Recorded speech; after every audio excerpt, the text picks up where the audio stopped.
يا مساء الخير ومساء الفل على كل حبايبنا الحلوين. انا وعصافير الحلوين بنمسي عليكم ونقول لكم انتوا عاملين ايه، يا رب تكونوا بخير جميعا، اللهم امين يا رب العالمين. ايه رايكم بقى في الفيديو بتاعنا ده النهارده يا حبايبنا؟ انا قلت اعمل كده شويه قرص فلاحه راي. زي ما انتم شايفين كده القرص بتتكلم عن نفسها، القرص طالعه روعه. عايزه اقول لكم يا حبايبي قلبي الكميه دي عاملاها من 3 كوبايات دقيق بس. القرصه طالعه خفيفه وطعمها، عايزه اقول لكم الريحه بتاعتها قلبه، مش قلبه الشقه بس، قلبه ريحه العمر. القرص طالعه بسم الله ما شاء الله. اهم حاجه يا حبايبي ان انتوا تتابعوا معانا الفيديو للاخر، وما تنسوناش في الشير واللايك وعلامه الاشتراك. يلا بينا يا حبايبنا نقول عملنا شويه القرص الحلوين دول ازاي. نسمي كده يا حبايبنا الاول ونصلي على سيدنا محمد وعلى اله وصحبه اجمعين. بصوا انا هنا معايا 3 كوبايات دقيق، يعني تقريبا ما يعادل 400 جرام. انا هبنزل لكم بالمقادير ان شاء الله في صندوق الوصف. ادي كده اول كوبايه اهي،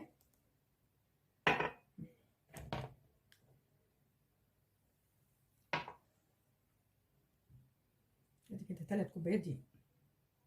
هنزل عليهم بنص معلقه صغيره ملح، معلقه صغيره بيكنج باودر، معلقه كبيره ممسوحه خميره فوريه، يعني حوالي 8 جرام زي ما انا معوداكم يا حبايبنا. معلقه كبيره لبن بودر، هنزل بمعلقتين سكر،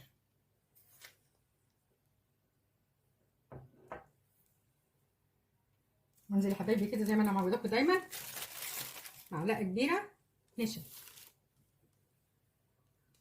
وهنبدا بقى كده نقلب المكونات الجافه كلها مع بعضها. انا يا حبايبي عشان ضامنه الخميره بتاعتي فما عملتلهاش اختبار، يكون لو انتم مش ضامنين الخميره بتعملوا لها اختبار، بتحطوا معلقتين ميه دافيه على معلقه سكر على الخميره وتدوبوها كده وتسيبوها شويه. لو لقيتوها عملت بيب كده او بابليك بتعرفوا ان الخميره بتاعتكم شغاله.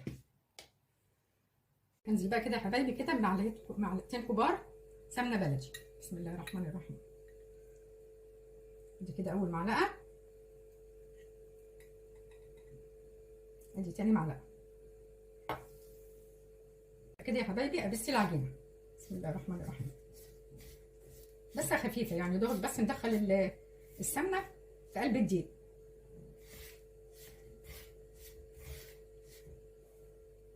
زي ما انتم شايفين كده يا حبايبي انا كده بسيت العجينه مع معلقتين السمنه. معايا بقى هنا كده يا حبايبي دي كوبايه لبن رايب. انا مش هنزل بيها مره واحده، هنزل حبه حبه. نبدا بقى كده يا حبايبي اهو ننزل باللبن. بسم الله الرحمن الرحيم.